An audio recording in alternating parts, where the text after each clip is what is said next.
ఈరోజు recipe street స్టైల్లో chicken noodles try చేస్తున్నానండి. చాలా బాగా వచ్చింది. మీరు కూడా ఒకసారి ట్రై చేసి కమెంట్స్లో ఎలా వచ్చిందో చెప్పండి. దీనికి ఫస్ట్ మనం బోన్లెస్ చికెన్ తీసుకోవాలి. దీంట్లో సాల్ట్, కారం, కార్న్ఫ్లోర్, మైదా వేసుకొని మిక్స్ చేసి పక్కకు పెట్టుకోవాలి. దీనికి మ్యారినేషన్ చేయడం అది ఏం అవసరం ఉండదు. డైరెక్ట్గా మనం రెసిపీ చేసుకోవచ్చు.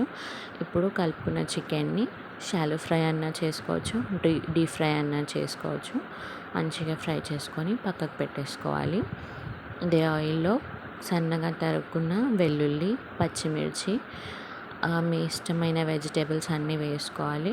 నేను ఇక్కడ క్యాప్సికమ్, క్యారెట్, ఆనియన్ వేసుకున్నాను. ఇవి మంచిగా ఫ్రై అయినాక సాల్ట్, పెప్పర్ పౌడర్, మిరియాల పొడి వేసుకొని కలుపుకోవాలి. ఇప్పుడు ఉడకపెట్టుకున్న నూడిల్స్ వేసుకొని soya sauce, tomato sauce, green chilli sauce, కొంచెం వెనిగర్ వేసి ఫ్రై చేసుకున్న చికెన్ కూడా ఇందులో వేసి మొత్తాన్ని మంచిగా కలుపుకోవాలి.